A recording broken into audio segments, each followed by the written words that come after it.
हरे कृष्णा। हम लोग श्रीमद् भागवतम के दूसरे स्कंद के तीसरे अध्याय के पहले श्लोक से आज शुरू करेंगे। तीसरा अध्याय शुरू करने वाले हैं।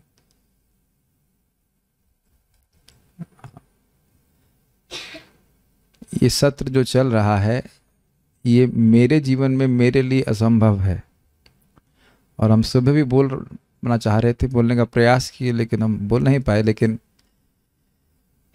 जो यहाँ मेरे सामने उपस्थित भक्त हैं उनका बहुत बहुत धन्यवाद करना चाहते हैं अपने हृदय से, क्योंकि आप लोगों की सहायता के बिना जीवन का जो परम लक्ष्य है, क्या है आपने सीखा दूसरे अध्याय में, रतिर आत्मन भवेत, भगवान में रति हो जाए, इससे बड़ा जीवन में कोई लक्ष्य नहीं है। और इसके लिए उनने क्या बताया, साधन क्या बताया, श्रोतव्य, कीर्तितव्य, स्मर्तव्य, भगवान हरि का करना चाहिए। आप लोगों को लगता है कि जितना समय बीत गया जिसमें एक व्यक्ति कांस्टेंट रहा, जो कि मैं, वो जो भी श्रोता जिस समय भी उपलब्ध थे, क्या उनकी सहायता के बिना मैं वहां पे उपस्थित रह सकता था इस कथा में? और इन्हीं सब बातों को मैं जो बोला हूं, मैं अपनी बात को तो एकदम, मेरी बात को तो छोड़ दीजिए, प्रभुपाद जी के तात्पर्य को तो पढ़ा गया है ना, आचार्यों की बात को तो पढ़ा गया है ना, और मैं ही पढ़ा हूं और भक्तों ने कुछ ने सुना है, तो कुछ तो भगवान के प्रति हम उस डायरेक्शन में गए ना, 1 इंच 2 इंच, कुछ तो जो भी बड़े हों। और ये कथा भीड़ को नहीं सुनाई जा सकती है, ये कथा केवल श्रोताओं को सुनाई जा सकती है, जिनकी कुछ जो चेष्टा से सुन रहे हैं, कुछ अर्थ कुछ प्रयोजन लेकर सुन रहे हैं, कि हम भक्ति में आगे बढ़ें, भगवान के बारे में कुछ सुनने की उत्सुकता हो, और तभी आप कुछ कथा कह सकते हैं। This is not what I am just telling that आप कल भी क्लास में आई है, ये बात नहीं है। क्लास तो आप जिंदगी भर आई है, वो तो चाहते ही हैं, बट ये ईगरनेस, ये कोई चीप बात नहीं है, भगवान के बारे में सुनने की इच्छा। Is it okay? May be if you can understand what I am trying to say. देखिए, जैसे एक गाय है, गाय अपने बछड़े की उत्कंठा को देख करके उसके स्तन में दूध आ जाता है और वह दूध पिलाने में बहुत उत्सुक होती है।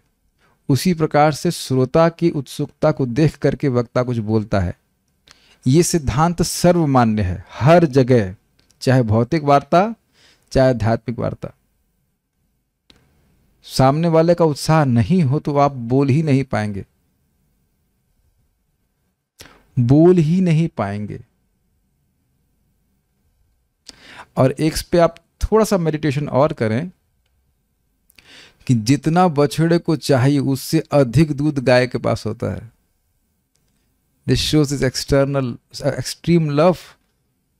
समझ पा रहे हैं? गाय का अत्यंत प्रेम दिखाता है। ये बात जानते हैं आप, जितना बछड़े को चाहिए उससे शायद 4 गुना होता है, 4 गुना उसके पास होता है, पिला केवल थोड़ा ही पाती है। समझ रहे हैं बात को? तो साधुओं का तो सबसे बड़ा सुख, समझ रहे हैं, मेरे जीवन में मैं जो कुछ समझ में आ रहा, पूरा तो नहीं समझ में आ रहा, कुछ समझ में आ रहा है कि जीवन का लक्ष्य है रति, भगवान में आकर्षण उत्पन्न। Are only business is to generate attraction for Krishna, भगवान में आकर्षण जागृत करना, और उसका सबसे प्रबल साधन है श्रीमद् भागवतम का श्रवण कीर्तन। तो अगर आप लोग नहीं आएंगे तो हम कैसे बोल पाएंगे? तो आप लोग, मैं बोलना चाह रहा था संबंध में कि आप लोगों का 1% भी कम योगदान नहीं है इस सत्र में, ये कहना चाहता हूं। मेरी भाषा समझ पा रहे हैं? मेरा जितना योगदान है उतना सभी भक्तों का योगदान है यहां पे। आप देखिए प्लीज, आप जानते हैं कि मैं ऊपरी बात नहीं करना चाहता हूं, ना कभी करता हूं। I am just appreciating the help of all the devotees here. मान लीजिए अब सब लोग ऐसे आ रहे होते 7, 7:15, 7:15, 7:30, 7:45, तो मुझे भी कोई खास उत्साह नहीं होता। But I am seeing the devotees enthusiasm and I can see the affection of the devotees in their eyes also.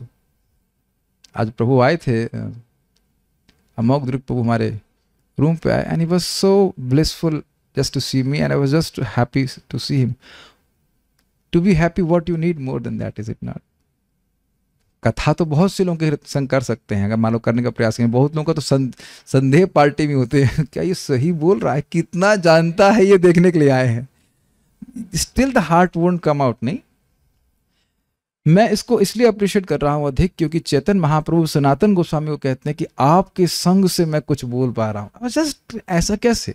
और यहां भी आप देखिए सुखदेव गोस्वामी के हृदय में भगवान की महिमा का समुद्र उमड़ रहा है, और वही प्रेम उनकी वाणी में छलक करके आ रहा है। जैसे गाय का प्रेम उसके स्तन में दूध के रूप में आता है अपने बछड़े को देख करके, उसी प्रकार से श्रोताओं के उत्साह को देख करके भगवान के बारे में भक्त के हृदय में जो बोल रहा होता है, वक्ता के हृदय का भगवान के प्रति जो भी प्रेम है वही प्रकाशित होता है। और हम लोग का क्या, कोई मेरा तो एटलीस्ट मानता हूँ प्रेम नहीं है, लेकिन ये जो सुखदेव गोस्वामी का प्रेम है भगवान के प्रति वही प्रदर्शित हो रहा है, प्रकट हो रहा है, जो परीक्षित महाराज को कथा सुना रहे हैं। एक बात पर हम विचार करेंगे, जो पिछले श्लोक का, पिछले चैप्टर का शीर्षक था हृदय में भगवान। हृदय में भगवान मतलब हृदय में भगवान की प्राप्ति आप कैसे कर सकते हो, और कंक्लूजन क्या निकला कि भगवान की प्राप्ति हृदय में भी सर्वश्रेष्ठ तरीके से की जाती है जब व्यक्ति को रति प्राप्त हो जाए, और भक्ति योग के द्वारा रति प्राप्त होती है। इस अध्याय का देखिए शीर्षक क्या है, शुद्ध भक्ति में सेवा, हृदय परिवर्तन।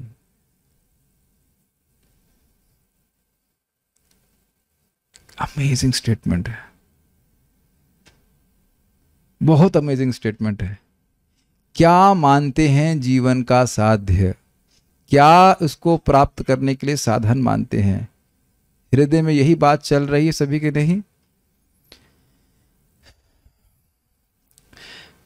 This is very very nice. मैं आपको फिर बोल दे रहा हूं, ये हृदय का परिवर्तन क्या है? कृष्ण को सुखी करके ही सुखी होने की भावना, कृष्ण की सेवा करना, और कृष्ण की सेवा करने के बदले में और कुछ नहीं मांगना, केवल भगवान की भक्ति। ये बात समझ में आई? ये बात जब हृदय में स्थापित हो गई तो हृदय परिवर्तित हो गया। विज्ञान दृक वीर सुरंधित आशय, कि जीवन में, जीवन का हाईएस्ट परफेक्शन है कि भगवान में रति हो जाए। इस प्रकार ये पॉइंट वो कंक्लूड करना चाहते हैं, समझाना चाहते हैं।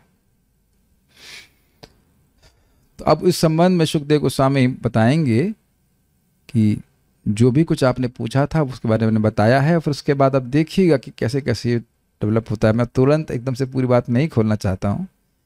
This is where another exciting journey into another exciting chapter of second canto. आपको मैं ईमानदारी से बताऊं तो मैं सेकंड कैंटो कभी पढ़ता ही नहीं था, सूखा लगता था। सूखा मतलब ये सूखा नहीं, समझ नहीं आता था कि इसमें क्या रस है। In my life, first time I'm experiencing it is so tasty. शायद बहुत से लोगों को इतना क्लिष्ट लगता होगा, क्या भाषा बोल रहे हैं, इसको समझ में नहीं आ रहा है क्या है, इसलिए सूखा लग रहा है कि समझ नहीं आ रही बात। सूखी सूखी क्लास चली, क्लास में तो बहुत रस है, हमको समझ में आ रहा है। First time I have experience this, so I am super excited as all our devotees are to enter into this chapter, इस अध्याय में प्रवेश करने के लिए। तो सुखदेव गोस्वामी जी ने आखिरी लाइन क्या बोली थी? पिबंती ये, जरा उसको बार बोल लीजिए तो हम कुछ लिंक समझ पाएंगे भागवत अध्यापन का। कहाँ था? 2.2.3 से पिबंती ये भगवत आत्मनः सताम कथामृतम श्रवणपुटेषु संभृतम पुनन्ति ते विषय विदूषिताशयम व्रजन्ति तच्चरण सरोरुहांतिकम। जो इस प्रकार से भगवान की रति को प्राप्त हो गए हैं, ये जीवन का सार है और जो परम श्रेय है, परम साध्य है, तो वे तो अब भगवतः आत्मना सताम, जो भक्तों के सताम अर्थात भक्तों के परमात्मा हैं, उन भगवान के कथामृत को पीते हैं, या उन भक्तों की कथामृत को पीते हैं जिनके आत्मा भगवान हैं। कैसे पीते हैं? श्रवणपुटेषु समृतम, कानों के छिद्र को भर भर के पीते हैं, और कान कभी भरते नहीं है। तो समझ गए आप कि मतलब अब और कोई वार्ता उनके जीवन में नहीं है।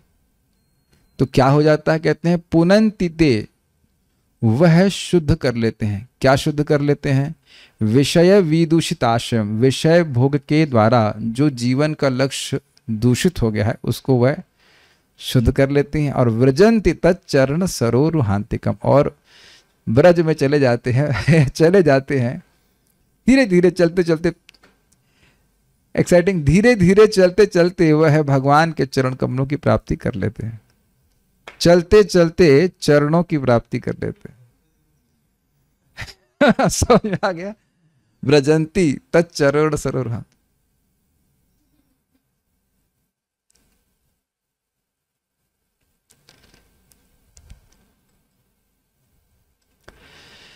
उसके बाद सुखदेव गोस्वामी जी कुछ कहना चाहते हैं, मेरे पीछे बोलिए। श्री शुक उवाच, श्री शुक उवाच, एवमेतद् निगदितम्, एवमेद निगदितम्, एवमेतद् निगदितम्, एवमेत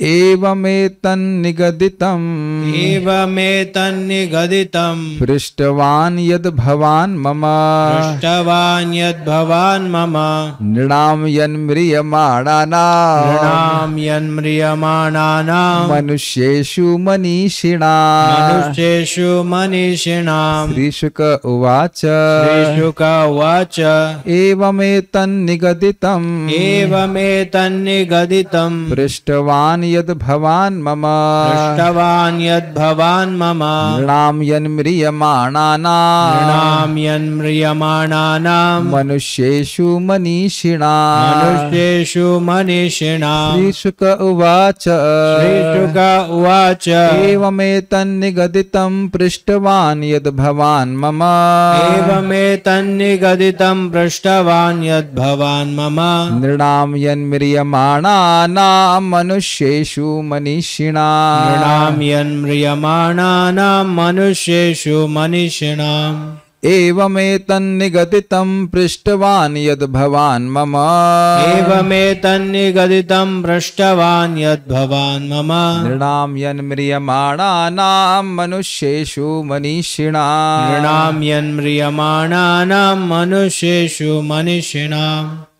श्रीशुक उवाच, श्रीशुक उवाच, एवमेतन्निगदितम्, एवमेतन्निगदितं पृष्टवान् यद् भवान् मम, पृष्टवान् यद् भवान् मम, नृणां यन्म्रियमाणानां, नृणां यन्म्रियमाणानां मनुष्येषु मनीषिणाम्। मनुष्येषु मनीषिणाम्।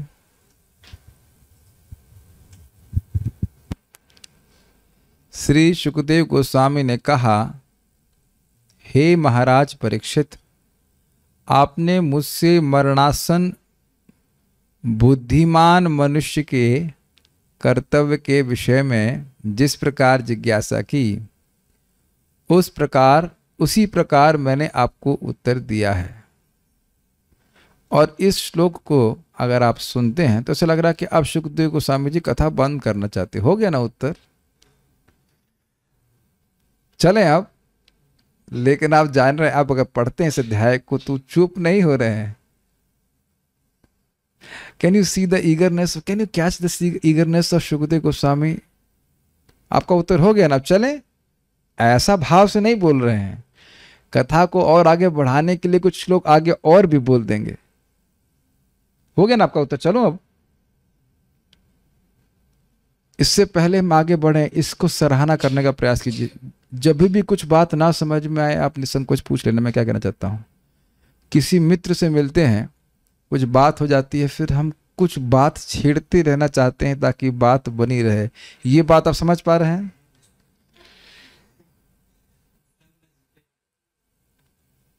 कुछ कहना है? नहीं? कुछ कह रहे थे आप? नहीं, मैं तो कुछ, आप you able to follow this?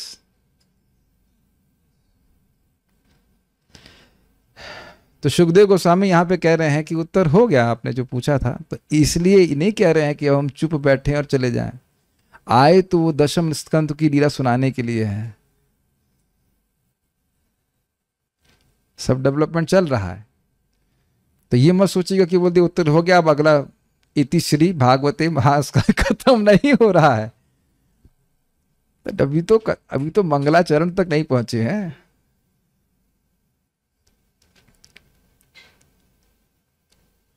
अन्वय पहले देखिए। श्री शुक उवाच, श्री सुखदेव गोस्वामी ने कहा, यद भवान ममा, जो आपने मुझसे मनुष्येषु, अब इसका अनुवाद देखिए कितना सुंदर है। कदाचित, जिसने दैव योग द्वारा मनुष्य देह प्राप्त किया हो उसका। सभी जीवों को मनुष्य का देह नहीं प्राप्त होता है।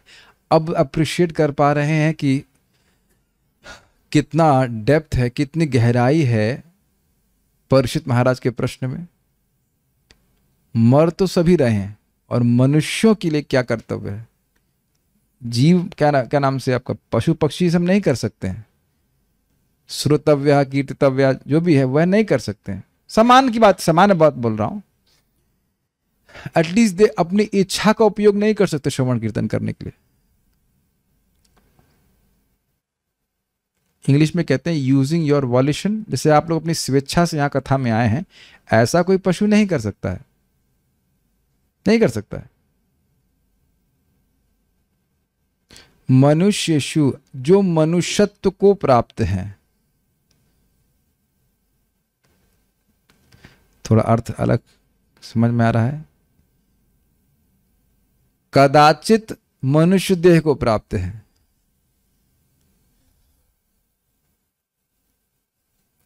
कुछ समझ पा रहे हैं इस बात को। मनुष्य देह तो मिल गया है, एक और अर्थ समझो, मनुष्य देह तो मिल गया है, लेकिन मनुष्य देह नहीं प्राप्त हो रहा है उनको। क्योंकि अगर मनुष्य है तो धर्मेण हीना पशु भी समाना, आहार निद्रा भय मैथुनम चा सामान्य मेतद पशु भी नराणाम, धर्मो हितेशाम अधिको विशेषो धर्मेण हीना पशु भी समाना। आहार निद्रा भय और मैथुन ये इंसान और जानवर में बराबर रहता है। धर्म ही है जो इंसान को इंसान कहलवाता है, कहलवाने के योग्य बनाता है।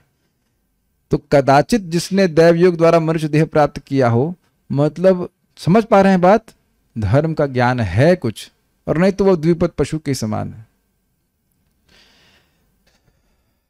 जो धर्म कुछ जान रहा है, जो धर्म का कंसेप्ट कुछ समझ रहा है, उसको मनुष्य कहा जाएगा। Is it okay? मनीषिणाम, और उसमें भी बहुत बुद्धिमान हो कि क्या धर्म करने से क्या सिद्धि प्राप्त होगी। म्रियमाणा नाम, और विशेष रूप से मरणासन मनुष्य के, जो मरने वाला है। इन सभी का वर्णन हुआ। रोज रोज भगवान का भजन करना चाहिए, और यह भी बताया कि जब अब शरीर छोड़ने का समय है तो तब क्या करना चाहिए। यह सब दूसरे अध्याय में बताया गया था।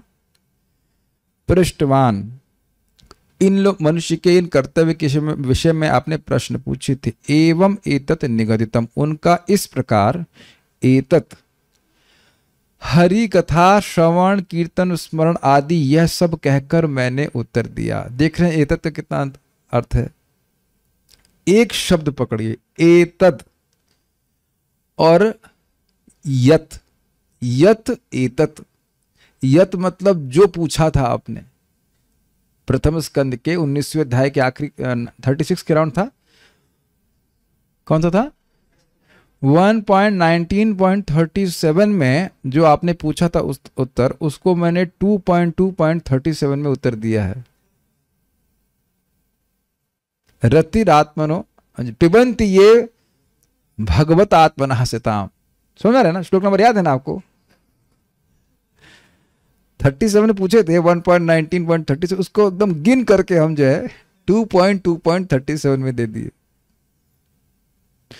कितना सुंदर है। यत, जो आप पूछे थे कि क्या सुनने योग्य है, क्या करने योग्य है, एकदम आप देखिए श्लोक मैच मत कराइएगा, मैं मोटा मोटी करिएगा। क्या सुनने योग्य है, क्या करने योग्य है, और क्या भजनीय, क्या जपना चाहिए, बार बार जपना मतलब बोलना चाहिए बार बार, और क्या स्मरण करना चाहिए, क्या भजन, और उसके विपरीत में क्या नहीं सुनना चाहिए, क्या नहीं करना चाहिए, किसका जप नहीं करना चाहिए, किसका भजन नहीं करना चाहिए, किसका स्मरण नहीं करना चाहिए, ये आप बताइए। और परम सिद्धि क्या है? तो परम सिद्धि का वर्णन 2.37 में हुआ कि बस पीने लगो कथा को, यही परम सिद्धि है।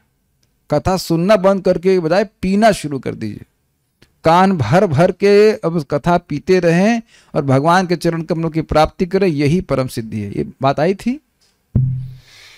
और क्या सुनना चाहिए वो उससे पहले श्लोक में बोल दिया कि श्रोतव्य कीर्तितव्यश्च ध्येय पूजस्ते नित्यदा। तो इस प्रकार सुखदेव गोस्वामी कह रहे हैं कि यत जो आपने पूछा था, एतत वो मैंने इस अध्याय में किस बात से उत्तर दिया कि भगवान का, बोले थे ना कि इससे शिवपंथा, इससे श्रेष्ठ कोई पथ भक्ति योग के अलावा ऐसा कोई पथ नहीं है, या फिर जिन कार्यों से भक्ति योग उत्पन्न हो जाए, भक्ति से उत्पन्न होता है, भक्ति करके भक्ति भगवान में प्राप्त हो जाए, तो उससे श्रेष्ठ कार्य कुछ नहीं है, तो वही करना चाहिए। तो कह रहे हैं हरि कथा श्रवण कीर्तन स्मरण आदि यह सब कहकर निगदितम, मैंने उत्तर दे दिया है। निगदितम नितराम गदितम, ठीक ठीक उत्तर दे दिया है। वस्तुतः अब और कुछ पूछने की जरूरत नहीं है, क्षमा कीजिएगा, मैं और कुछ वर्णन करने की जरूरत नहीं है। निगदितम नितराम गदितम, मैंने अच्छे से बता दिया है, क्लियर कर दिया है कि करना क्या चाहिए।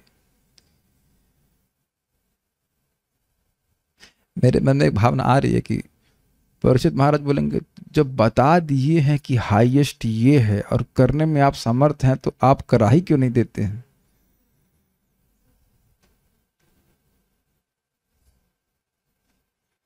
है ना?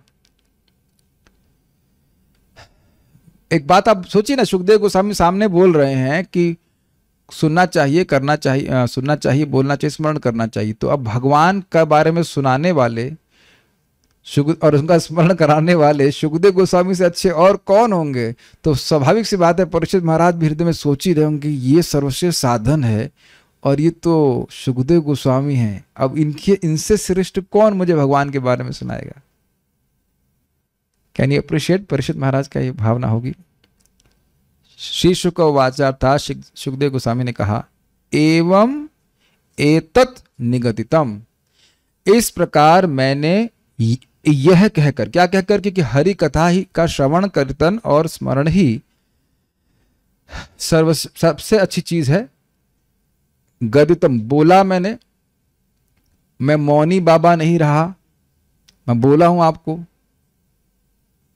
निगदितम नितराम गदितम, स्पष्ट बोल दिया हूं। आप जान रहे ना कि मैं किसी से बात नहीं कर रहा था, आपको क्लियर बता दिया। निगदितम पृष्ठवान यद भवान ममा, जो आपने मुझसे पूछा था, यद भवान आपने जो मम मुझसे पूछा था वह मैंने बता दिया। किस संबंध में? निर्णाम मनुष्यों के लिए, यह निर्णाम का अर्थ, हाँ इंसानों के लिए, यन म्रियमाणा, इंसानों में जो मरने वाले हैं, मनुष्येषु मनुष्य नाम। और काफी इंटरेस्टिंग है, निर्णाम और मनुष्य, तो ऐसा ये क्यों बोल रहा है निर्णाम और मनुष्येषु? जो बुद्धिमान मनुष्य हैं, जो समझ रहे हैं कि वो मरने वाले हैं, उन्हें कुछ करना चाहिए इसके बारे में, उनके जो भी कर्तव्य वो भी मैंने आपको बता दिए। मानव का, इसमें अन्वय में मैं भी नोटिस कर लिया कि निर्णाम शब्द छूट गया, इसको फिर देखूंगा मैं। I am just telling you, is just not easy. मेरे लिए भी एक ये कौतूहल का विषय होगा कि निर्णाम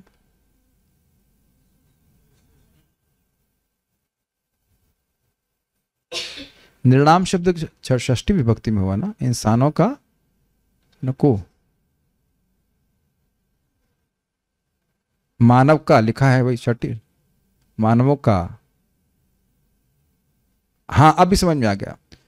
देखिए मनुष्येषु मनीषिणा, सप्तमी विभक्ति, मनुष्यों में जो मनीषी हैं उनका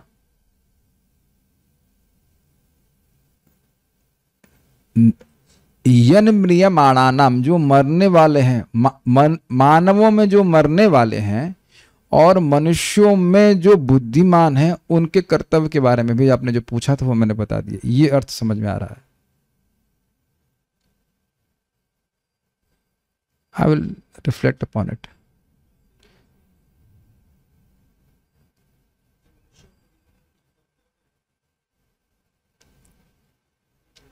We'll think about it again.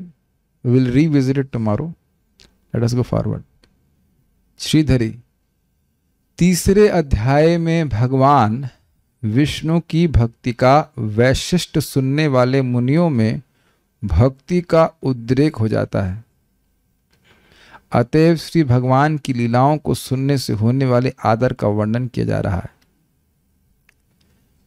यहाँ पे भी सुखदेव गोस्वामी जी बोलने वाले आ गए कि अलग अलग इच्छाओं से लोग अलग अलग देवताओं के पास जाते हैं और उसके बाद और भी वर्णन आता है, अब आप सुनेंगे ही। तो सूत गोस्वामी जी भी उसको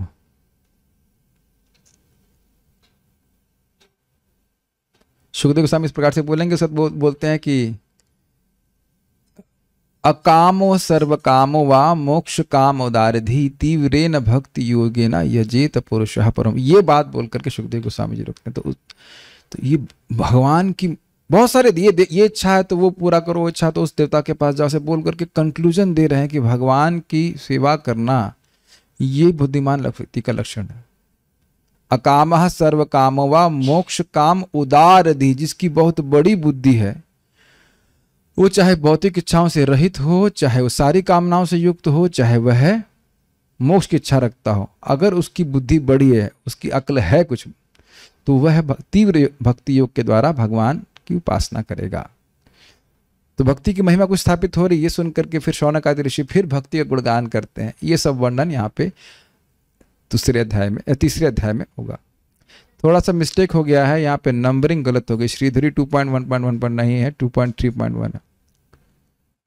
इस अध्याय में जिस तरह पुत्रों इत्यादि की सेवा तुच्छ है, उसी तरह अन्य देवताओं की आराधना त्याज्य है। इस बात को बतलाने के लिए पूर्वोक्त अर्थ का अनुवाद एवं शब्द से किया गया है। मम शब्द का अर्थ मुझको है। समझ आ गया वो? बहुत रोचक है ये बात। पूछा गया था ना कि क्या भजनीय नहीं है, याद आ रहा है? अब याद आ रहा है। एक श्लोक पकड़ लीजिए, पूरा सेकंड कैंटो चमक जाएगा।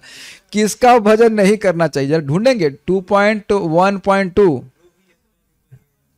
हाँ, किसका भजन नहीं करना चाहिए? तो 2.1.2 है ना, 1.2 3 क्या है वो? यार दिखाइए, श्लोक दिखाइए। Is just very simple, like दिखाइए। तो ये बोला है निद्रया ह्रियते नक्तम, नहीं उसके पहले वाले देखो। हाँ, श्रोतव्यादीनि राजेंद्र निर्णाम संति सहस्रशः अपश्यताम आत्मतत्वम गृहेषु गृहमेधिनाम। हे राजेंद्र, आप तो राजा हैं, समझ ही रहे हैं सब बात को। श्रोतव्यादीनि, सुनने के लिए, बोलने के लिए बहुत सारे विषय हैं। बहुत सारे विषय हैं मतलब जो बोले नहीं जाने चाहिए, वो सारे विषय हैं उनके पास। निर्णाम संति सहस्रशः, यहाँ भी शब्द निर्णाम है, यानी इंसानों के पास, इंसानों के लिए बहुत सारे विषय हैं सुनने के, बोलने के लिए। हजारों विषय हैं, एक विषय नहीं है। क्या? आत्म तत्व। क्यों? क्योंकि वो दिखता नहीं है। अपश्यताम आत्म तत्वम, आत्म तत्व, भगवान का तत्व, जीवात्मा का संबंध भगवान से, इस बारे में वो दिखाई नहीं पड़ता। अंधे हैं बेचारे। क्यों ऐसा? गृहेषु गृह मेधिनाम, घर में ही उनकी मेधा लगी हुई है। क्यों ऐसा कह रहे हैं? कह रहे हैं निद्रया ह्रियते नक्तम व्यवाये न च वावयः दिवाचार्थे हया राजन कुटुंब भरणे न वा। कह रहे हैं रात को सोने में समय बर्बाद करते हैं, या फिर स्त्री संग आदि में बर्बाद करते हैं। और वह मतलब समय और वह मतलब पूरी आयु ही इसी तरह खराब कर देते हैं। और दिन में तो कुछ करते होंगे, तो दिन में चा अर्थ इहा राजन, पैसा कमाने में लगे रहते हैं। और संडे कभी आए तो कहते हैं कुटुंब भरने व सब्जी लेके जाना है रात हफ्ते भर की। आगे कहते हैं देहपत्य कलत्रादिषु आत्मसैन्येषु सत्स्वपि तेषां प्रमत्तो निधनम पश्यन्नपि न पश्यति। देह और अपत्य बच्चे और कलत्र मतलब पत्नी, यद्यपि पत्नी पहले आती है लेकिन होना चाहिए देह कलत्र अपत्य, लेकिन बैठता नहीं तो इसलिए बच्चों को पहले डाल दिया। देह पहले आता है, फिर उसके बाद पत्नी आई, उसके बाद बच्चे आए। वो क्या है? आत्म सैन्यशु, उसकी खुद की सेना है। काफी इंटरेस्टिंग है, काफी इंटरेस्टिंग है, काफी अच्छा जोक है। कह रहे आत्म सैन्यशु असस्वपि, खुद की सेना है, ये टिकने वाली सेना नहीं है। जब युद्ध आएगी तो पहले ही छोड़ देंगे, कहते आप लड़िए हम चलते हैं। है कि नहीं? अब तो अच्छा होता कि राम जी इनको उठा लेते हैं कि नहीं, पहले ही सरेंडर बुलवा देते हैं, जाओ समर्पित कर दिया आप उसको, देह को ले जाइए।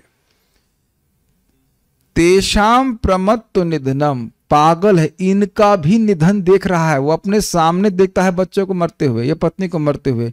पश्यन्नपि न पश्यति, वह देख नहीं पाता। तो इस प्रकार से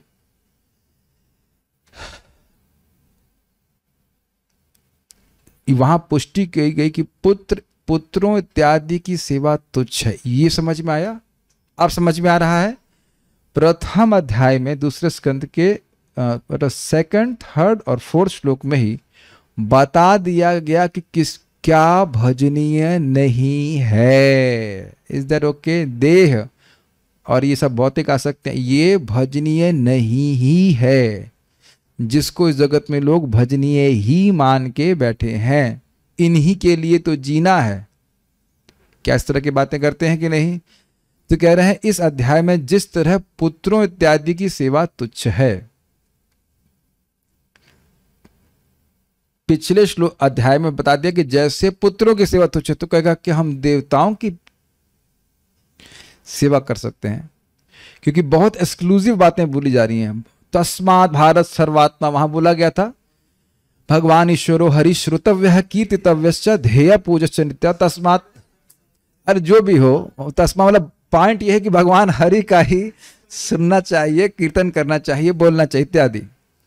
तो ये 3-4 बार बोल चुके हैं। जो भी हो, तो बात यह है कि हरि के बारे में सुनना चाहिए। तो कहेंगे इतना क्या, चलो ठीक है, पुत्र सहायता नहीं करेगा, अरे देवता तो सहायता करेंगे,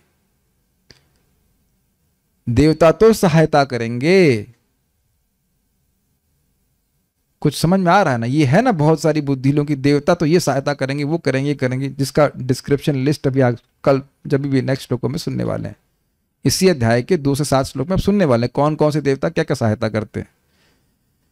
तो उसको भी खारिज कर रहे हैं।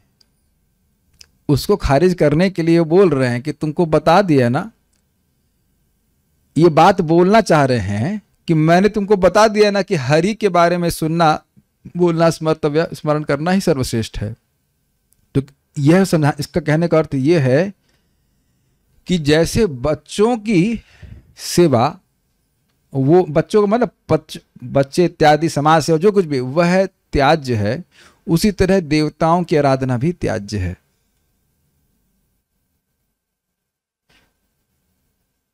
इस बात को बतलाने के लिए पूर्वोक्त अर्थ का अनुवाद एवं शब्द से किया गया है। जैसे मैंने आपको बताया कि भजनीय केवल हरि हैं और कुछ पंथ जो है श्रेष्ठ नहीं है, समझ पा रहे हैं इस बात को कठिन?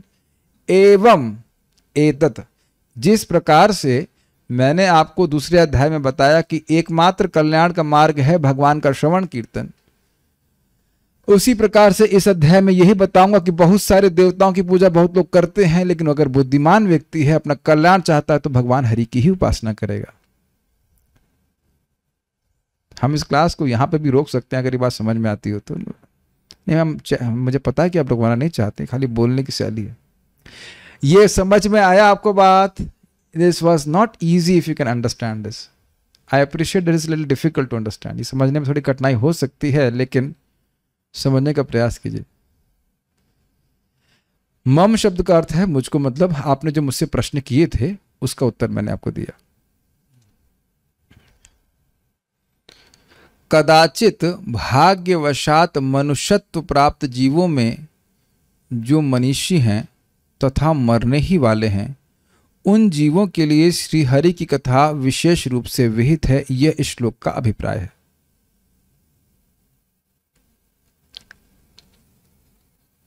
अब ये कैसे हो गया?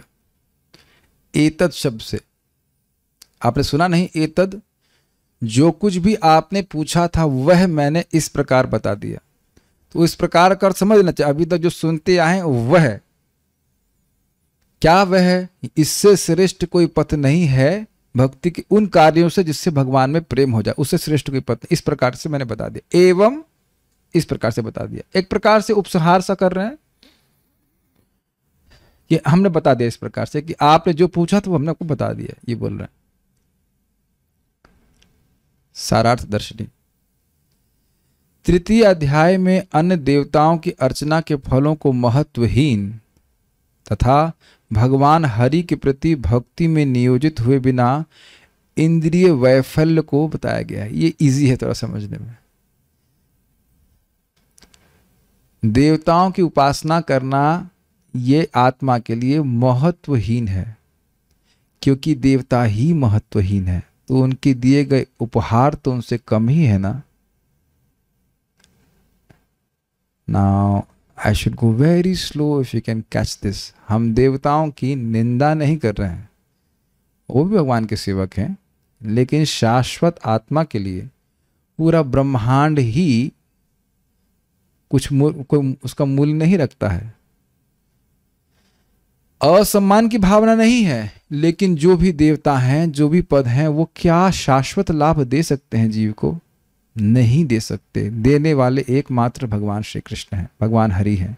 यही समझा रहे थे ना, तस्मात.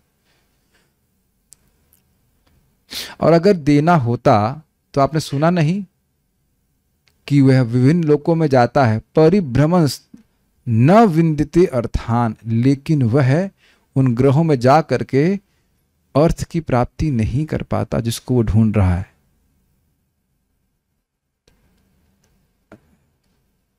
जो देवता सामने रह के नहीं दे पाया, वो दूर से क्या देगा? कुछ समझ पा रहे हैं? ऐसा नहीं कि आप स्वर्गलोक में कभी नहीं थे. निश्चित है कि आप लोग एक न एक समय में स्वर्गलोक में जरूर रहे होंगे. भगवत गीता के 6ठे अध्याय को आप समझ ही रहे हैं.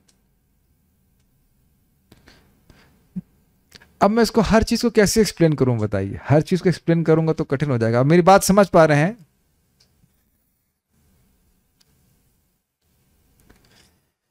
जो व्यक्ति सामने रह कर के नहीं दे पाया, वो अब दूर में देकर कैसे देगा बताइए?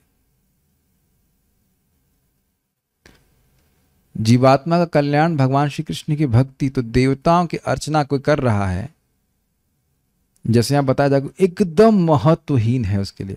क्यों महत्वहीन है? देवता की उपासना करने वाले को वस्तु ही मिलती है, मति नहीं मिलती. मति नहीं मिलती. मति मतलब शुद्ध मति नहीं मिलती, जिसमें वो समझ पाए कि उसके जीवन का लक्ष्य क्या है. विज्ञान दृग वीर्य सुरंधिताशय. These all statements are super loaded. देवताओं की उपासना कर रहे हैं तो जो चाहते हैं वो तो मिल जाएगा, लेकिन शुद्ध मति नहीं मिलती. इससे पहले मैं आगे जाऊं, जो भी भक्त इसको सुन रहे हैं, या क्या यह आप इसको देख पा रहे हो कि ऐसा होता है?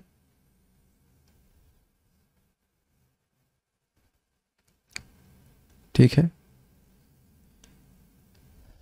भगवान हरि के प्रति भक्ति में नियोजित हुए बिना इंद्रिय वैफल्य को बताया गया है. ये बहुत अच्छा बात बोला जाएगा.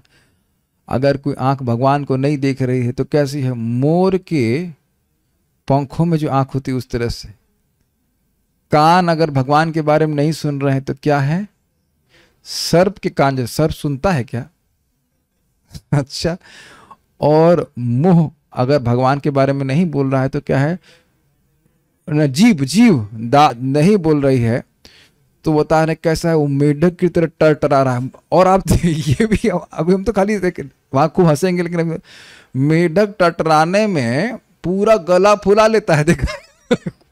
यहाँ भी आप देखेंगे लोग माइक पकड़ के ऐसे गला फुला पकड़, नसें फुला फुला करके बोलते, देखा आपने?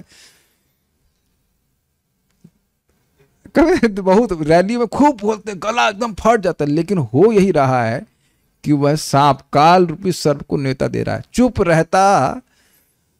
रहता तो बच जाता है ना, लेकिन गला फाड़ फाड़ करके बोल रहा है तो उससे काल रूपी सर्प बड़ी तीव्रता से आ रहा है।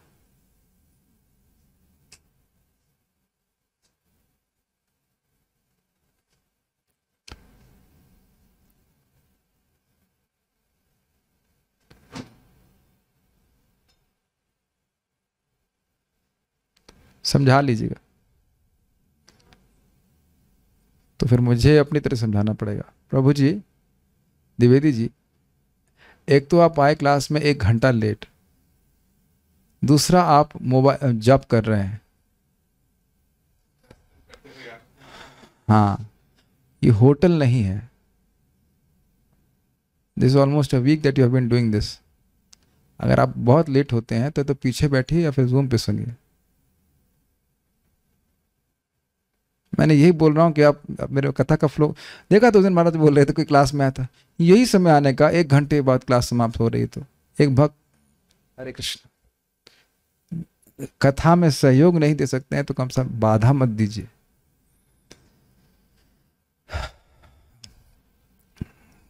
ये भी मेरे लिए बहुत बड़ा चैलेंज है। इंद्रिय वैफल्य को बताया गया है, भक्ति में नियोजित हुए बिना इंद्रिय वैफल्य को बताया गया। इसको पूरा नहीं खोल रहे, आप उसको देखेंगे, बहुत लथाड़ा है। और वो जो हमने सुंदर कैप पहन रखी है, अरे वो तो यही है कि पानी में कोई डूब रहा, उस गले में पत्थर बांध दिया जाए तो वो और डूबेगा तेजी से। ऐसे करके वर्णन किया जाएगा बड़ा सुंदर से। कहने का अर्थ है कि इंद्रियवान कौन? राजन इंद्रियवान। अरे जो मनुष्य शरीर की में प्राप्त किया इंद्रियवान है, वो भगवान मुकुंद का भजन क्यों नहीं करेगा? इस अर्थ में ये बात को बताया गया। तो 2 बातें बताई गई हैं कि देवताओं के फल महत्वहीन है। देवता महत्वहीन नहीं है, देवताओं के फल महत्वहीन है। और जिस अर्थ की प्राप्ति करके जीव सुखी हो जाएगा, वह देने में समर्थ नहीं है। आगे 11वें स्कंद में आप, बस थोड़ी देर बाद में 11वें स्कंद में आप सुनेंगे, देवता कर्म सचिव, कर्म के सेक्रेटरी हैं। जितना कर्म है बस उतना ही देते हैं। They are not independent in giving. अब इससे बहुत सारी बातें आ जाएंगी जो गीता आप समझते हैं उसको समझ पाएंगे। अभी हम एक एक करके बातें आगे बढ़ाया जाएगा। सारी बात तो मैं यहाँ पे नहीं समझ पाऊंगा, ये बात यहाँ बोली जा रही है। आपने म्रियमाण व्यक्ति के कर्तव्यों के विषय में जो कुछ पूछा था उसे मैंने योगी के लिए सिद्ध हेतु 2 मोक्ष के मार्ग के संदर्भ में समझाया है।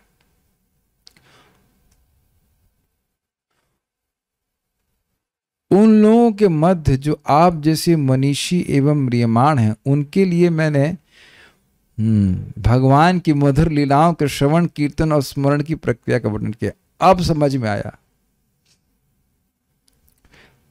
फिर देखिए, निर्णाम यन म्रियमाणा नाम, अब समझ में आ गया। जो मरने वाले लोग हैं उनके लिए कर्तव्य यह है कि वो दोनों मोक्ष के मार्ग पकड़ लें, वो सर्वश्रेष्ठ है। और मनुष्य जो मनुष्य नाम, और मनुष्यों में जो बहुत बुद्धिमान है उनका कर्तव्य यह है कि श्रवणम कीर्तनम विष्णु स्मरणम। अब समझ में आया? श्रील सुखदेव गोस्वामी की जय। एक एक श्लोक सागर के समान है, कहां तक आप तैरेंगे? समझना कितना कठिन है समझाना, समझ पाना तो बहुत कठिन है, समझाने में तो बहुत कठिन है।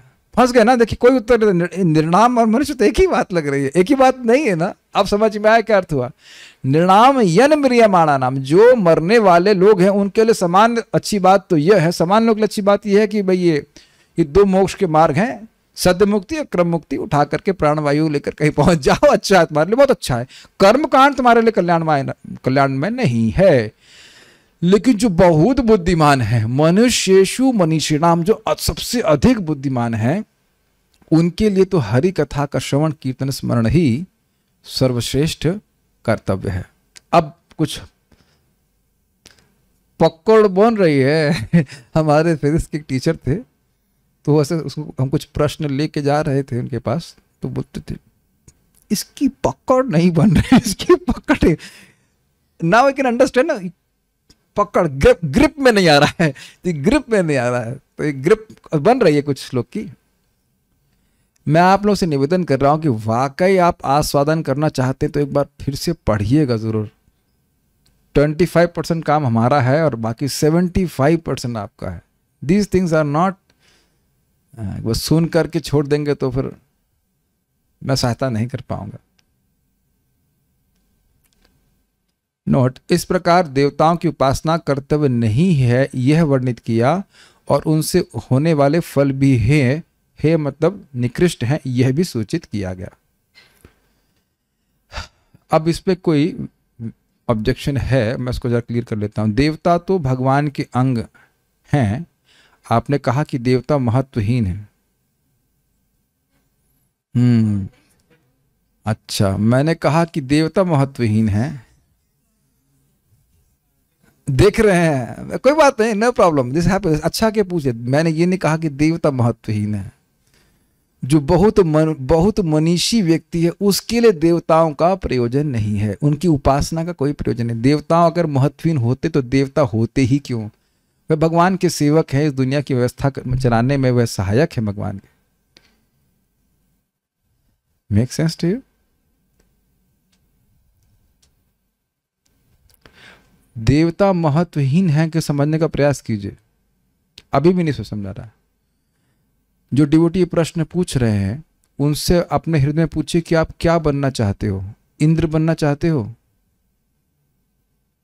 हम नाम नहीं ले रहे, लेकिन वो ऐसे बोल रहे नहीं, इसका मतलब है कि वो महत्व नहीं है ना आपके लिए। जवाब नहीं आ रहा है, कुछ म्यूट किया हुआ ना, इसलिए देख रहे हैं कितना कठिन है एक बात को समझना। मैं आपको, ये ऐसा नहीं कि उनको नहीं समझ में आ रहा और आपको समझ में आ रहा है, दिस इज वेरी डीप। क्या देवताओं का अपमान कर रहे हैं? क्रम मुक्ति में देखा ना, कुछ कौतुक था, ऊपर गए, लेकिन देखा ना यहां तो नहीं है। नेति नेति यद उत्सृक्षया, ये तो भगवान नहीं है। जिस सुख की लालसा जीव को है वह देवता नहीं दे सकते। इसका अर्थ यह नहीं है कि वो उनका आप अपमान कर रहे हो, वो भगवान के अंश हैं। उस अर्थ में तो भक्त भगवान के किसी भी अंश का आदर करता है। समझ पा रहे हैं? ये बहुत सूक्ष्म बात है। किसी भी देवता का भक्त अनादर नहीं करते हैं, लेकिन पूजा तो भगवान श्री कृष्ण की ही करते हैं। अब इसको एक बात से समझिए। परम पूज्य राधा गोविंद महाराज एक दृष्टांत देते हैं, इससे एकदम क्लियर हो जाएगा कि जैसे एक लड़की शादी करके जाती है तो पति के प्रति एक अलग भावना होती है, आदर होता है उनकी, वो सेव्य है उनके। और क्या देवर और सास आदि का अपमान करती है? आइडियली नहीं करती है, नॉर्मल सी बात, नहीं करती है। लेकिन क्या सबकी स्थिति बराबर है? सूर्य के सामने बल्ब का क्या महत्व है? तो अगर कोई देवताओं को भगवान के बराबर मान रहा है तो यह ज्ञान में है ना। सूर्य के सामने जो सूर्य के प्रकाश में है, अब वो क्या वह भी बल्ब का प्रकाश की अपेक्षा करेगा? इसमें अनादर की कोई बात नहीं है।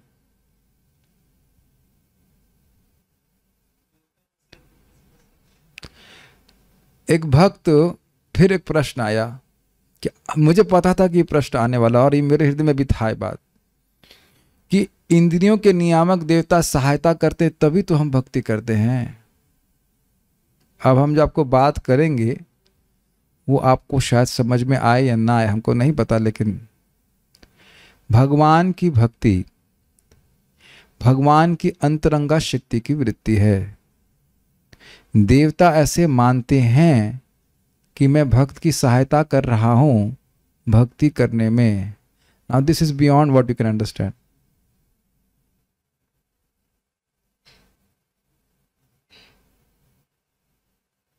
फिर से रिपीट कर रहा हूं, कैच कीजिएगा। आई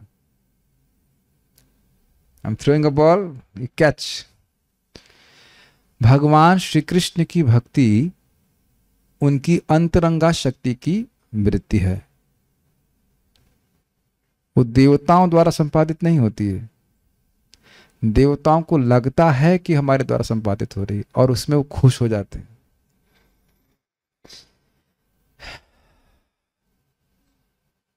बहुत सारी बातें हैं, this is very very deep. महात्मानस्तु मां पार्थ दैवीं प्रकृतिमाश्रित भजन्त्यनन्य मनसो ज्ञात्वा भूतादिमव्ययम्।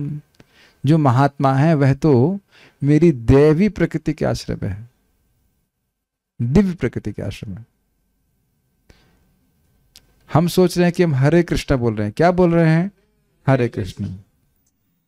और आप जानते हो, अतः श्री कृष्ण नामादि न भवेद ग्राह्यम इंद्रिय सेवोन्मुखो जीवादौ स्वयमेव स्फुरत्यतः। भगवान के नाम रूप गुण आदि भौतिक इंद्रियों के द्वारा ग्राह्य ही नहीं है, तो भौतिक इंद्रियों के नियामक देवताओं के द्वारा कैसे ग्राह्य हैं? वो अधोक्षज हैं। समझ में आ रहा है?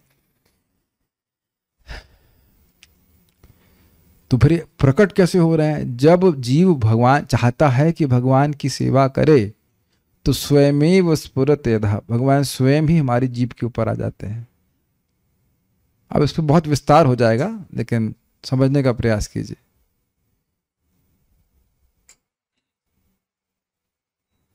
तो महत्वहीन होने का मतलब जो वस्तु उसको चाहिए वो नहीं दे पा रहे हैं। देवता कर्म के सचिव हैं। आप अपना जो कर्म करते हैं उसके सेक्रेटरी, उतना वो दे देते हैं बस। बाल प्रबोधिनी, तो कुछ समझ पा रहे हैं? अनादर की भावना नहीं देवताओं के प्रति, लेकिन ये हमको वस्तु नहीं दे पाएंगे जो हमें चाहिए। जो मेरे लिए वाकई महत्वपूर्ण है वो ये नहीं दे पाएंगे। इसका अर्थ यह नहीं है कि उनके प्रति अनादर है। नाउ सिंकिंग इन, जो मुझे रियली चाहिए वो ये नहीं दे पाएंगे। एज अ देवता, एज अ मैनेजर, बहुत ज्यादा सूक्ष्म बात है। यदि आप उनको भक्त के रूप में देख रहे हैं, शिव जी, Brahma ji, that's a different thing. लेकिन कहें कि सामर्थ्य पोस्ट की दृष्टि से देखेंगे तो ना। ये बहुत कठिन विषय है, इसको हम यहाँ पे थोड़ा सा छोड़ दे रहे हैं और फिर आगे बढ़ेंगे।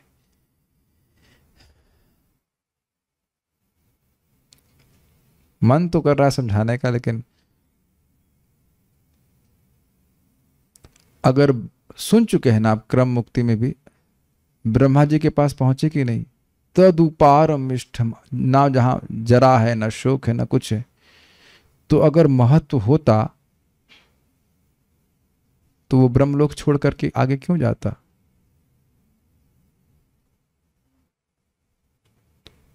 और आप सद्य मुक्ति के बारे में भी सुन चुके हैं। इस जगत की किसी वस्तु के प्रति वह आसक्त नहीं होता। जो सुख उसको भगवान से प्राप्त है वो तो उन वस्तुओं में नहीं प्राप्त मिल रहा है। तो महत्वहीन हो गया कि नहीं? अब इसके बाद कुछ चीजें आप मनन कीजिए तो आपको मेरी बात समझ में आएगी। अनादर नहीं है, देवताओं का अनादर नहीं है, लेकिन वो महत्व उनका नहीं है जीव के लिए। जो जीव को सुख चाहिए वह है नहीं प्रदान कर सकते। बाल प्रबोधिनी। तीसरे अध्याय में ऋषिगण सुखदेव मुनि से भगवत भक्ति के श्रेष्ठत्व को सुनते हैं, अभी आप आगे सुनने वाले हैं। और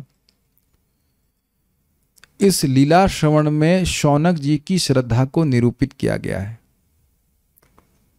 वो शौनक जी बोलेंगे, कहेंगे कि इंद्रियां विफल हैं अगर भगवान की सेवा में नहीं लग रही, कथा में नहीं लग रही। अन्य देवताओं के भजन के फल के द्वारा हेयत्व को अभिप्रेत करके उसके फल को निरूपित करने के लिए पहले कहे गए को ही श्लोक से कहते हैं। बड़ी कठिन लैंग्वेज है ना, थोड़ा समझने का प्रयास कीजिए। अन्य देवताओं के भजन के फल के द्वारा, अन्य देवताओं का मतलब हरि के अलावा देवताओं का जो भजन कर रहा है उससे जो फल प्राप्त होता है, उनके द्वारा देवताओं का हेयत्व बोला जा रहा है। हे और उपादेय समझा था आपने ना। हे मतलब जिसको आप स्वीकार ना करें, त्याज्य, और उपादेय जिसको मतलब आप स्वीकार करें। तो अभी आगे आने वाला है 2 से लेकर 7 तक कि इस देवता की पूजा करना चाहते हो तो ये फल प्राप्त होगा। ठीक है, इस देवता की पूजा करोगे तो ये फल प्राप्त होगा।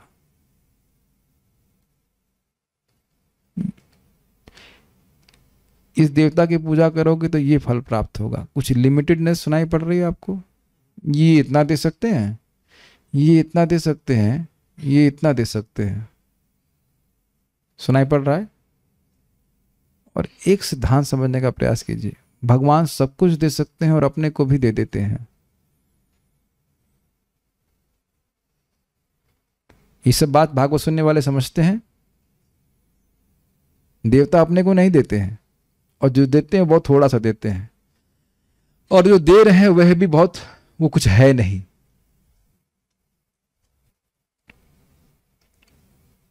बहुत मेहनत करें और कोई 1 सेकंड के लिए आपको मोबाइल फोन दे दे तो कह सकते हैं हाँ दिया उसने, बहुत दिया, बहुत दिया, बहुत महत्वपूर्ण हो गया ना, 1 सेकंड के लिए मोबाइल दिया।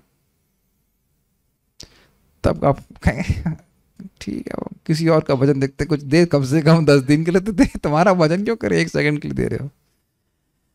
तो उनके द्वारा जो भजन, उनके भजन के द्वारा जो फल प्राप्त होते हैं, उनके द्वारा उनके हेयत्व को अभिप्रेत करने के, देवता भी हेय है और उनके द्वारा, उनके भजन के द्वारा जो प्राप्त फल है वह भी है। भगवान की दृष्टि से देखिए ना, आप भगवान से कंपेयर कीजिए, ये बात है। अपने से कंपेयर नहीं कीजिए कि मुझसे है, भगवान से कंपेयर कीजिए। भगवान के आगे कुछ नहीं है।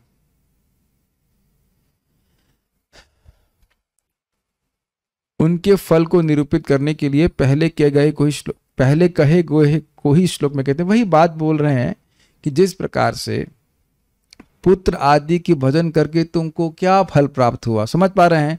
उसी तरह कह रहे हैं कि देवताओं की उपासना करके भी तुम्हें क्या उत्कृष्ट उपादेय फल प्राप्त हो जाएगा, स्वीकारणीय फल प्राप्त होगा। क्या मिलेगा? क्या मिलेगा मतलब कुछ नहीं मिलेगा। इसको सुखदेव गोस्वामी जी कह रहे हैं। देखिए बारंबार इस शैली को आप देख रहे हैं, अन्वय और व्यतिरेक। अन्वय में बोल दिए कि सर्वश्रेष्ठ है भगवान हरि का भजन, तो उससे कुछ कम भी तो होगा ना, एक संभावना आ रही है ना। ठीक है, फर्स्ट बेस्ट वो है, सेकंड बेस्ट नहीं, सेकंड बेस्ट है ही नहीं।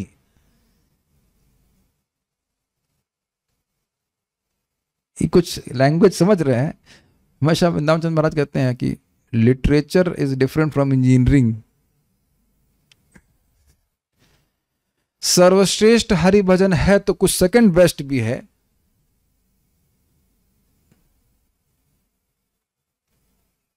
कुछ सोच सकते हैं, हाँ होगा कुछ सेकंड बेस्ट होगा, होगा भी कुछ, मुझे नहीं पता। लेकिन आराधना नाम सर्वेशाम विष्णु आराधनाम परम, सर्वश्रेष्ठ विष्णु की आराधना है, और परम क्या करते हैं कि दिव्य है। बाकी की आराधना दिव्य नहीं है, केवल भगवान विष्णु की आराधना ही दिव्य परम है। यही बात स्थापित कर रहे हैं। तो कह रहे हैं व्यतिरेक में बोल दे रहे हैं कि भाई ये देवताओं की जो उपासना, इससे तुम्हें कुछ मिलने वाला नहीं है। यही मार्केटिंग स्ट्रेटेजी होती है। हमारा प्रोडक्ट बहुत अच्छा है और वो उसमें कुछ ऐसा दम नहीं है, लेकिन ये सार बता रहे हैं सुखदेव गोस्वामी जी, ताकि कहीं कोई संशय न रहे। कृष्ण का भजन कर रहा हूं लेकिन उस देवता का भी कुछ कर लेता तो अच्छा होता। हाउस प्रॉम करने जाएंगे तो ये समझ में आ जाएगा। बड़ा ऑल्टर ठाकुर जी का है लेकिन साइड में दुर्गा जी की भी सपोर्ट है। कहीं कृष्ण की कुछ कमी हो गई तो दुर्गा जी भी कहीं बुरा ना मान जाए।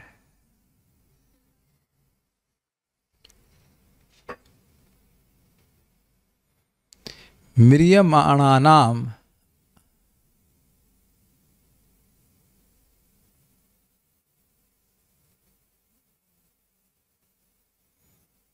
एक भक्त ने, मैं इससे पहले आगे जाऊं इस बात को समझाना चाहूंगा कि क्या देवता भगवान के भक्त नहीं हैं जो हमको भक्ति नहीं दे सकते?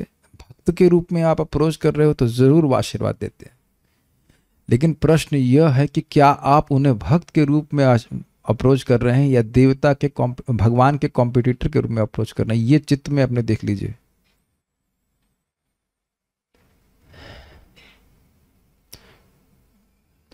अब मैं क्या बोलूं, बहुत सारी बातें समझाने के लिए है। क्या देवताओं को हम भगवान के कॉम्पिटिटर के रूप में देख रहे हैं? हाँ। सरसों का तेल खरीदना है, कौन सी कंपनी का लूं? समझ में आ रहा है ना?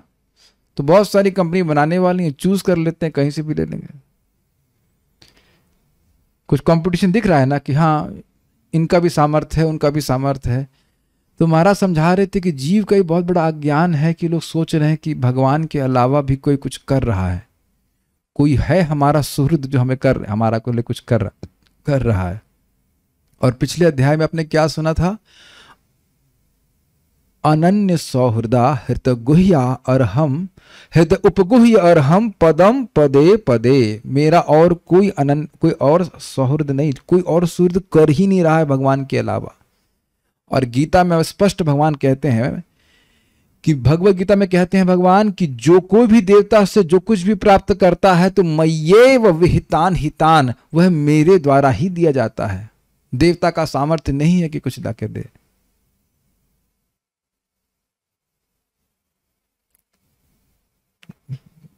तो कुछ कुछ बात आपको समझ में आ रही होगी।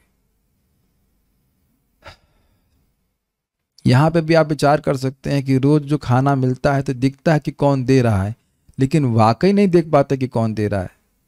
ये देख रहे हैं कि माँ ने रोटी बनाई है, बड़े प्रेम से बनाई है, लेकिन वो एक एक अन्न कौन अर्जित करके लाके दिया है, व्यवस्था करके लाके दिया, उस पर तो भूल जाते हैं ना। तो सब कुछ कौन दे रहा है? भगवान देने वाले हैं, ये विचार करना चाहिए। महत्व भगवान का है कि नहीं? म्रियमाणानाम अर्थात आसन्न मृत्यु निर्णाम, आसन्न मृत्यु जिनकी मृत्यु होने वाली, और निर्णाम अर्थात मनुष्यों के कृत्य जो आपने मुझसे पूछे थे वही उक्त प्रकार से ये हरि कथा श्रवणादिक निगतितम अर्थात उल्लेखित है, अर्थात शास्त्रों में निहित ये अन्वय है। तो ये समझ गए जो मरने वाले लोग हैं इंसानों में, उनके बारे में जो आपने पूछा था कर्तव्य, वो क्या कर्तव्य है? वो हरि के बारे में सुने, बोले, और इसको निगदितम नितराम गदितम, मैंने अच्छे से बोला, अर्थात अपने मन से कुछ नहीं बोला है, जो शास्त्र में वर्णित है वही बोला है, ये बोल रहे हैं। तो इजी है समझ में। फिर एक प्रश्न है, तो भाई आप ऐसा कह रहे हो कि जीवों का परम कल्याण भगवान हरि का भजन ही है, तो बहुत सारे आसन मृत्यु मनुष्य दिखाई देते हैं, ऐसा तो नहीं है कि एक प्रश्न हो जाता है, बड़ा इंटरेस्टिंग है, बहुत इंटरेस्टिंग है, कि जो मरने वाले मनुष्य, ऐसा लग रहा है कि कोई मनुष्य मरने वाला नहीं है। ऐसा भी है क्या? नहीं, सभी तो मरने वाले हैं, ये दिख रहा है ना, सब लोग मरने वाले हैं यहाँ पे। तो उसको ढूंढने में तो कोई दिक्कत नहीं कि क्या ऐसा कोई व्यक्ति है जो मरने वाला हो, उसके कर्तव्य के बारे में पूछ रहे हैं कि ऐसा तो नहीं सुन रहे, नहीं सभी तो मरने वाले हैं, सब तो दिख तो रहे हैं। तो बहुत सारे आसन मृत्यु मनुष्य दिखाई देते हैं जिनकी मृत्यु होने ही वाली है, तो वह यह हरि भजन क्यों नहीं करते? उन्हें क्यों नहीं समझ में आ रहा है? यदि ये आशंका हो तो कहते हैं कि मनुष्येषु, अर्थात मनुष्यत्व को प्राप्त जीवों में जो विवेकी हैं वह करते हैं, ये अर्थ है। अब समझ में आ रहा मैं क्या कह रहा था कि मनुष्य देह तो बहुत लोगों को मिल रहा है, लेकिन भाग्यवश भक्तों के संग प्राप्त करके कुछ धर्म का बोध हो जाए तब वह धर्म के कार्य करने लगेगा और उसे तब वास्तविक रूप से मनुष्य कहा जाएगा। और उसमें भी अगर वह विवेकी हुआ कि क्या धर्म संपादित करूं जिससे मुझे आगे क्या लाभ होगा, तब वह हरि का भजन करेगा। ऐसे विवेकी बहुत कम मिलते हैं। क्या प्रमाण है? अभी बोलने वाला हूं, चल रहा है देवताओं का भजन, अर्थात उनका कोई विवेक नहीं है। पशुओं की तरह विषयों में आसक्त होने से, अशुद्ध बुद्धि होने से, कर्तव्य अकर्तव्य के विवेक का अभाव होने से वे हरि भजन नहीं करते हैं, यह भाव है। लोग ये नहीं समझ पा रहे हैं कि यहाँ पे मनुष्य जीवन जो है उसका जो समय है वही हमारे पास धन है और उसका एक एक क्षण जहां जहां हम निवेशित कर रहे हैं उससे कुछ रिटर्न्स आने वाला, कुछ वापस प्राप्त होने वाला है। तो यह तो मनुष्य कल्पना भी नहीं कर सकता कि क्या उस क्षण का निवेशन करना से असीमित लाभ भी मिल सकता है।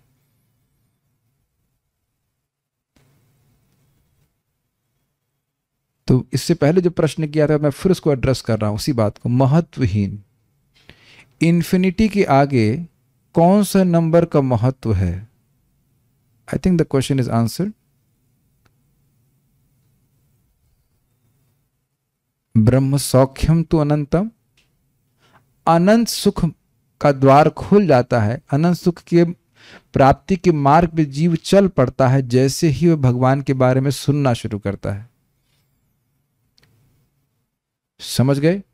भगवान के धाम जाएगा ना, व्रजंति तच्चरण सरोरुहांतिकम।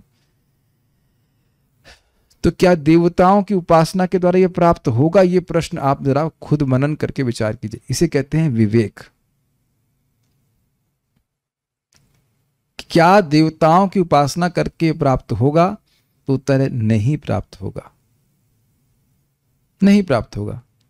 तो अब समझ में आ रहा है कि क्या महत्व है। तो प्रश्न फिर वही होगा कि क्यों हरि भजन नहीं करते हैं? भोगों में पड़े रहने के कारण अपश्यताम आत्म तत्वम, वे आत्म तत्व को नहीं देख सकते। उनके जीवन का उद्देश्य परिपक्व नहीं हुआ है, नहीं समझ में आया है कि जीवन का उद्देश्य क्या है। ये बात है। मैं इसको बाकी 15 पेज उसको कर लेना चाहेंगे। हमने आज कुछ कुछ जो चर्चा किया उसको ऊपर टच कर लेते हैं। एवं एतद निगदितम, इस प्रकार से मैंने आपको कहा। क्या क्यों कहा? पृष्ठवान एवं एतद मतलब हरि भजन ही सर्वश्रेष्ठ, भगवान श्री हरि का श्रवण कीर्तन स्मरण ही जीव का परम कल्याण है। इस प्रकार से मैंने आपको कहा, स्पष्ट बता दिया। पृष्ठवान यद भवान ममा, आपने जो पूछा था मुझसे। निर्णाम म्रियमाणा नाम, जिनकी मृत्यु आसन्न है उन इंसानों के लिए। और मनुष्येषु मनुष्यणाम, उनमें से मरने वाले तो सभी इंसान हैं, उनमें से जो सबसे अधिक मनुष्य बुद्धिमान है उनका क्या कर्तव्य है उसके बारे में आपने पूछा, तो वो सब मैंने बता दिया। I want devotees to now digest what we have discussed. Means आप विचार करना, जितना पढ़ाया उसको पढ़िए, ये ऐसे नहीं समझ में आएगा, नहीं तो मैं इससे अधिक सहायता नहीं कर पाऊंगा। एक बात बहुत सुंदर है, उसको बोल करके फिर हम रुकेंगे या नहीं रुकेंगे भगवान जाने, लेकिन हम बताएंगे आपको।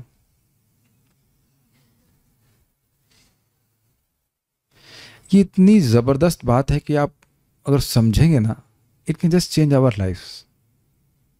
इतना क्यों आप सस्पेंस बनाते हैं? पहले तो प्रमाण आप सुन लीजिए। 10.88.8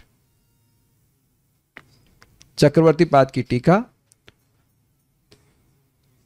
और उसके आधार पर बोलने का प्रयास कर रहा हूं।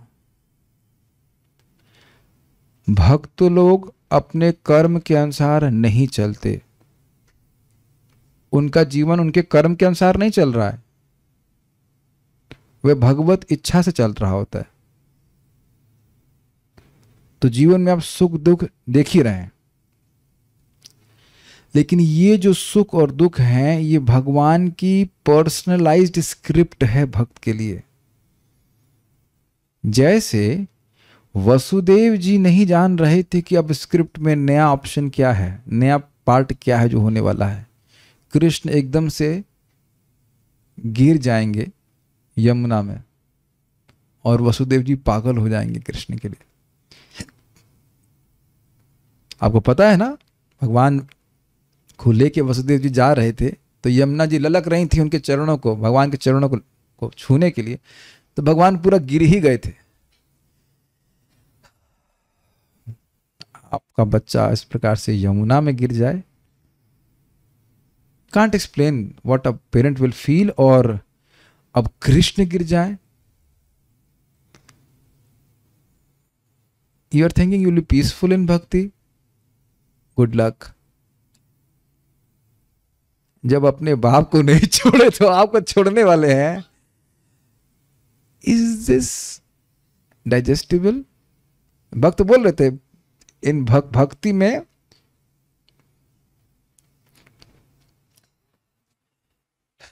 कि आप मेरी बात समझ पा रहे हैं, ये इससे बड़ा कोई दुख था वसुदेव जी के जीवन में, तो क्या वो सोच रहे थे कि वही भगवान ने स्क्रिप्ट में क्या लिखा है आगे?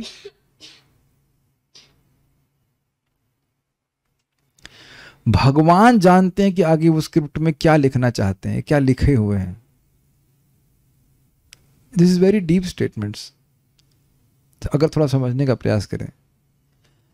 लेकिन एक बात भक्त जानते हैं कि भगवान अपने भक्त को अपने और करीब लाना चाहते हैं और अंततोगत्वा अपने चरणों में लाना चाहते हैं। भक्ता नाम शम अभिप्सितः। और एक बात और कहना चाहता हूं कि स्क्रिप्ट पलट रहे हैं, आपको पता नहीं कि अगले स्क्रिप्ट में क्या होगा, लेकिन एक चीज जरूर लिख देनी है इसमें, हर स्क्रिप्ट के ऊपर में, बीच में, नीचे में लिख देना है हरे कृष्णा कृष्णा कृष्णा हरे हरे, हरे राम राम राम हरे हरे। जीवन में कई बार आप लोगों के प्रश्न आएगा कि ये मेरे साथ क्यों हो रहा है, जब मैं भक्ति कर रहा हूं तब ये मेरे साथ क्यों हो रहा है।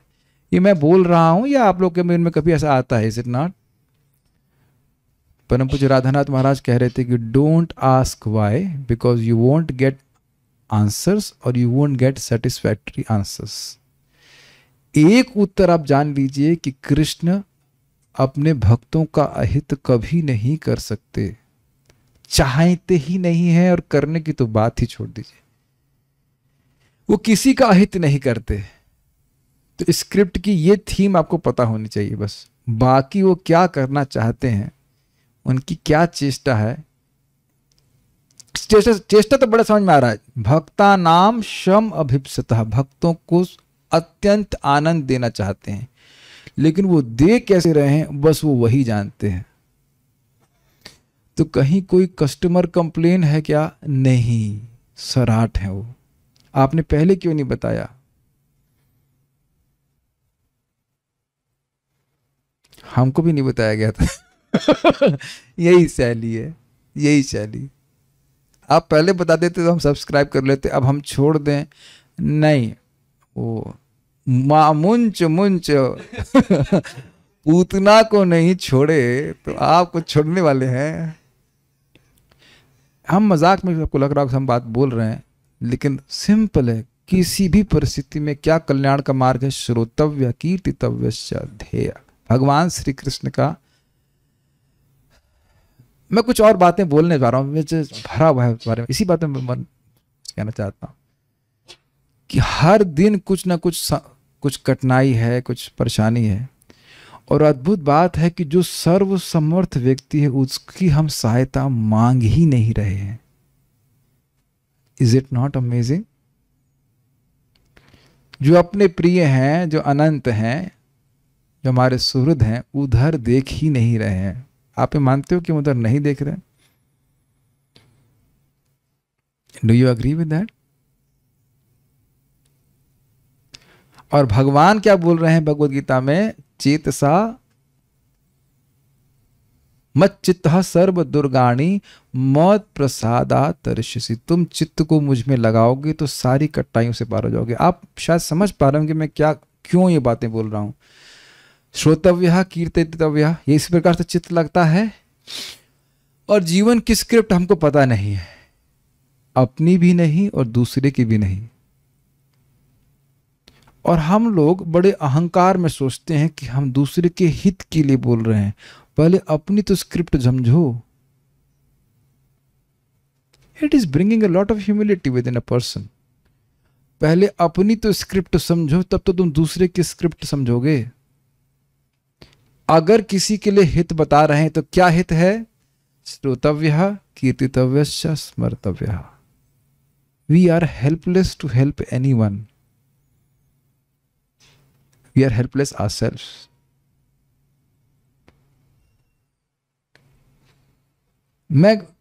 पता नहीं मेरी बात समझ। और आप कहेंगे कि ये डिप्रेस कर रहे हैं क्या? नहीं, डिप्रेस नहीं कर रहे हैं। मत चित्तः सर्व दुर्गाणी, इधर बात कर रहा हूं।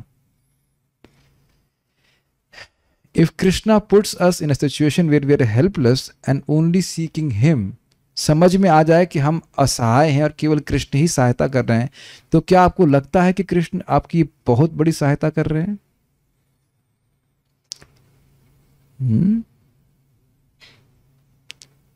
गजेंद्र की हुई इस प्रकार से एक बात तो यह। दूसरा बात बहुत सुंदर है। हम किसी भक्त के जीवन में कुछ भी होता हुआ देखते हैं तो तुरंत कंक्लूजन में आ जाते हैं कि संग अच्छा हो रहा है, उसका संग बुरा हो रहा है, इत्यादि इत्यादि। ये निर्णय करने का अधिकार आपको कौन दिया? कौन दिया ये अधिकार?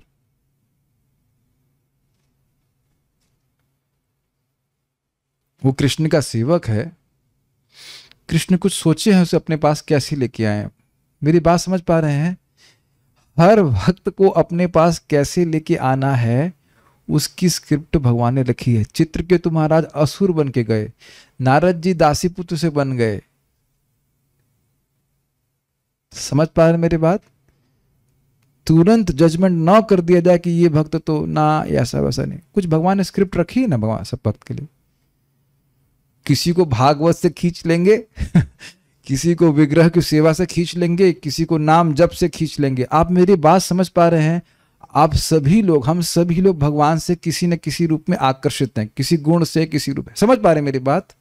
Can we appreciate in that on all devotees this much? This is like the amazing statement for, पूरे दिन में घुमा देने वाली बात है मेरे लिए। क्या हम ये देखने का सामर्थ्य जागृत कर पाएंगे कि हर भक्त भगवान की सेवा करना चाहता है, वह उनके प्रति आकृष्ट है किसी चीज से, और उस पर आपका कंट्रोल नहीं है। वो भागवत से आकर्षित हो सकता है, नाम से आकर्षित हो सकता है, धाम से आकर्षित हो सकता है, भक्तों से, सेवा से, किसी प्रकार से। और कृष्ण यही देख रहे हैं कि हाँ कुछ तो उसने अप्रिशिएट किया मेरे संबंध में। Do you think it will help us to respect devotees? Respect everyone. So these were some reflections which I wanted to share. So think about it.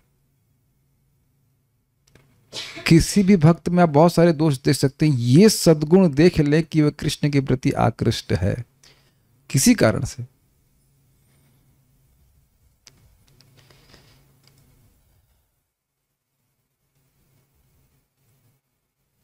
Okay. So we'll stop here. Shrimad Bhagavatam की जय, श्रील प्रभुपाद की जय, निताई गौर प्रेमानंदे।